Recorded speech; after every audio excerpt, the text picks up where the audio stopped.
bilang pagtanaw ng utang na loob kay Boss Danny, inaruga ko naman yung kanyang mga anak.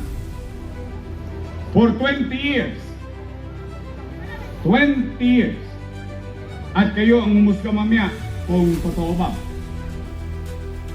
Magkalaban po kami ni Danny Lacuna. Just so you know. I'm in the administration. Danny Lacuna won under opposition. I resigned from the administration. I joined the opposition. And from there on, that was like more than 20 years ago, hindi na kami nagkaiwalay ni Danny Lacuna. One time, he said, about mga 2005, din, Isko, ano bang pangarap mo sa buhay? Sabi ko, boss, total pangarap lang naman to, usapang laway lang. Sabi ko, sasagad-sagarin ko na. Sabi ko, gusto ko maging presidente. Yes. Ang taas ng pangarap mo ah. Sabi mo, pangarap lang. May awatan pa ba? Then he said, this struck me. Sabi niya, paano ka magiging presidente? High school finish ka lang. You go back to school. Dean, sabi niya, you go back to school. Then, fortunately, siya talaga, kasi wala naman akong tatay, no? Siya talaga yung nagtulak sa akin. Yung sinasabi ni JTB, na binibigyan siyang pang tuition fee, hindi siya nag-iisa. Dalawa kami. At totoo rin yun. Si Labong pupunta sa bahay, o padala mo kay Kois, pambayad niya sa tuition fee dahil pasok ka na ulit. Without asking. He knows. Be decision making na.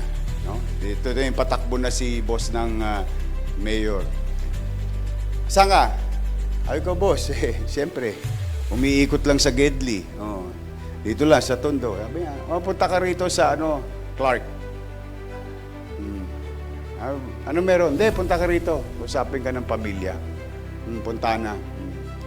Then, I was planning at that time to run for Congress. So, I went to Fontana, not knowing kung ano yung sabihin niya. Then he said, pare, type ka ng pamilya. Ikaw na ang tatakbong vice mayor. Sabi ko, ha?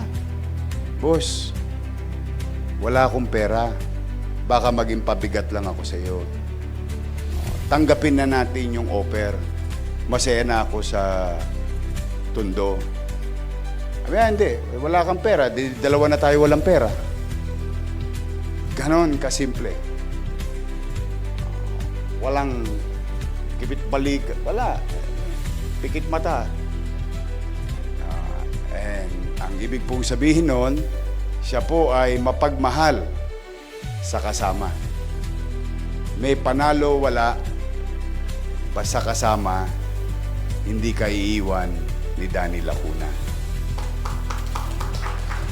And today, we wanted to give honor and credit to Danny Lacuna because first time in history of Manila, a very young party, more than just a decade, created by Danny Lacuna, lahat halos ay asenso Manileño.